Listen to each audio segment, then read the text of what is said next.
Buenos días, mis hermanos, mis hermanas.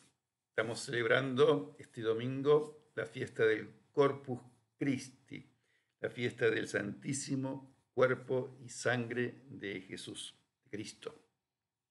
Evangelio de Lucas 9, 11, 17. Lucas 9, 11, 17 es la narración de la multiplicación de los panes según el evangelista Lucas. Bueno, mis hermanos, este domingo la Iglesia nos está proponiendo para nuestra oración, para nuestra celebración y también para nuestra meditación, consideración y revisión el misterio de la Eucaristía. Recordemos que la institución de la Eucaristía la celebramos el Jueves Santo, cuando hacemos memoria de la última cena de Jesús con sus discípulos, con sus amigos.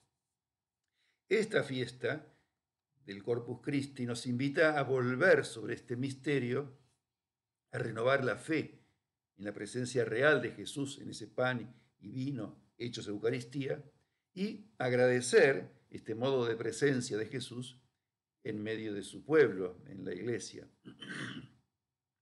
Al mismo tiempo nos invita a revisar cómo vivimos, qué importancia le damos, qué lugar ocupa la celebración de la Eucaristía en nuestra vida cristiana.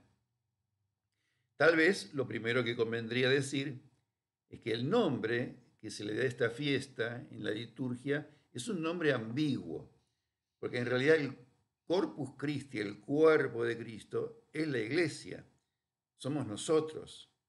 Más aún, su cuerpo es la humanidad, incluso toda la creación es cuerpo de Cristo. Así lo dice claramente San Pablo, en su carta a los Efesios y a los Colosenses.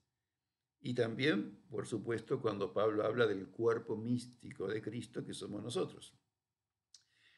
Por eso esta mirada más integral, más holística, entender el Corpus Christi más amplio, nos lleva a contemplar y a venerar a Cristo en todo. Porque su presencia es tan real en el pan y en el vino consagrados, como en el pobre, que no tiene ni un pedazo de pan duro.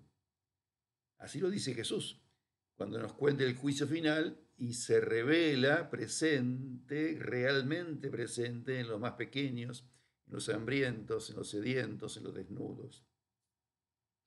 Y también, desde luego, que esta mirada más amplia, este sentido más amplio del cuerpo de Cristo, nos invita a contemplar a Cristo roto, vejado, humillado, sangrante, en tantas guerras, en tantas hambrunas, violaciones de derechos humanos, en los jubilados y ancianos descartados o descartables para algunos. Pero la intención de la Iglesia hoy es hacernos meditar en la Eucaristía, en esa celebración que desde los inicios del caminar de la Iglesia, los cristianos fueron realizando en sus casas para hacer memoria de Jesús, de sus enseñanzas y sobre todo de su muerte y resurrección, de su Pascua. San Pablo, fíjense, hoy nos lo relata en la segunda lectura de la misa, en la carta de los Corintios. En esa carta de Pablo encontramos el primer testimonio de esas reuniones de las primeras comunidades.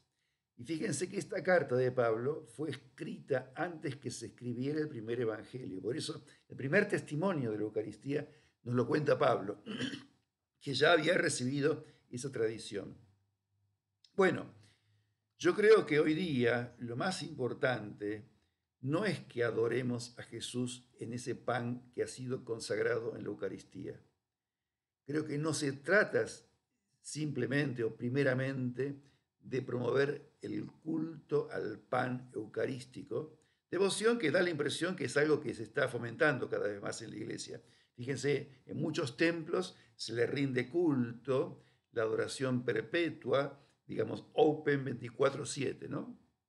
Adoración perpetua. Está bueno, pero lo que debería preocuparnos más es que los cristianos van cada vez menos a misa, que los jóvenes no están ni ahí con la misa, que hay cristianos que participan en la adoración perpetua, pero no valoran la misa en la que se fabrica esa hostia que adoran. Que las misas se han convertido para muchos en ritos que no significan nada. Y un sacramento que no significa nada es una contradicción in terminis. El sacramento es esto, un signo, ¿no? Un signo que no significa. Nos debería preocupar también que en muchos barrios, y barrios populares especialmente, y en muchos pueblos y ciudades, no hay posibilidad de acceso a la Eucaristía, porque no hay sacerdotes que la celebren y que se la ofrezcan al pueblo de Dios. Nos debería preocupar que ir a misa sea un sacrificio y que muchas veces salgamos de la celebración sin sentir nada, sin haber tenido una experiencia espiritual profunda, fraterna, una experiencia que nos envía a la misión, a compartir con los demás lo que hemos vivido. Y que salgamos a veces de la Eucaristía con apenas la sensación de haber cumplido con una obligación.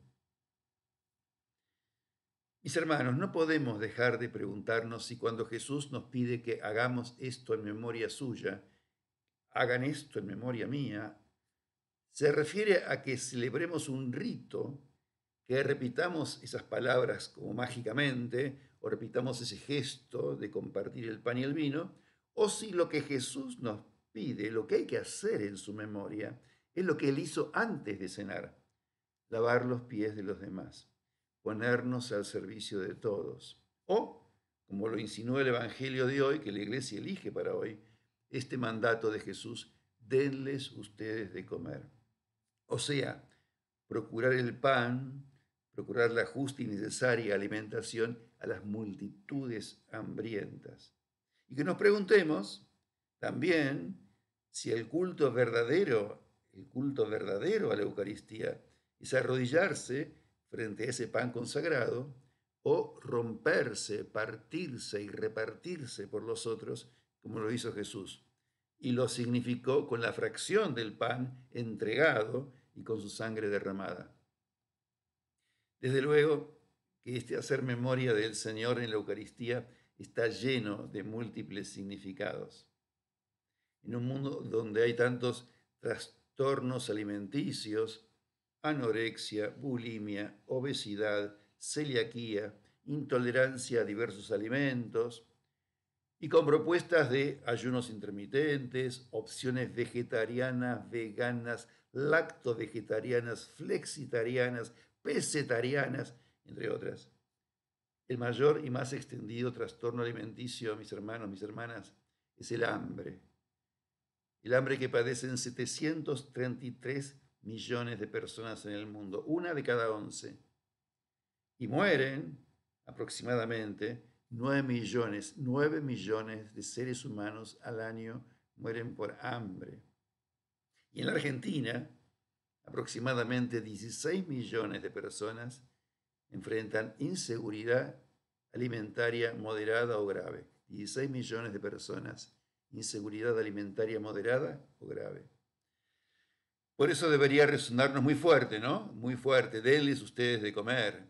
Y más aún, hagan algo, lo que puedan, para que nadie tenga que pasar hambre, ni mendigar un plato de comida. Para que este sistema en que vivimos no genere tanta hambre, tanta muerte, tanta injusticia y tantos desperdicios en la alimentación que se ve que Jesús tampoco quería que haya, porque pide que recojan las obras. Ojalá sea cierto, que se haga realidad, que la celebración de la Eucaristía, como dice los documentos de la Iglesia, sea fuente y cima de la Iglesia, ¿no? La Eucaristía, fuente y cima de la Iglesia, fuente y cima de la comunidad cristiana, que al celebrarla nos comprometa a ser Iglesia, a sentirnos pueblo de Dios, peregrino en esta historia y comprometidos con ella, que nos comprometa la Eucaristía a ser verdaderas comunidades de discípulos y misioneros dispuestos a jugarnos la vida para hacer más presente el reino de Dios en esta misma historia. Fíjense, mis hermanos, que una de las metáforas más hermosas de Jesús cuando hablaba del reino de Dios es la del banquete, la de una comida compartida, una comida festiva además, no cualquier comida, un banquete. Bueno, ojalá que nuestro compromiso con Jesús, nuestra devoción eucarística, que es tan importante y tan linda, nos comprometa a agrandar cada vez más la mesa del banquete, para que entremos todos y todas, para que nadie pase hambre. Bueno, y termino.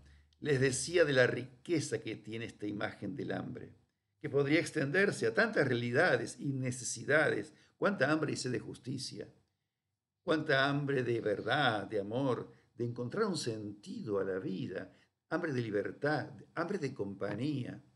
¿En cuántas hambres hay para satisfacer? ¿Y quién puede decir que no tiene nada que ofrecer para saciar alguna de estas hambres? Mis hermanos, mis hermanas, que tengan una muy feliz semana.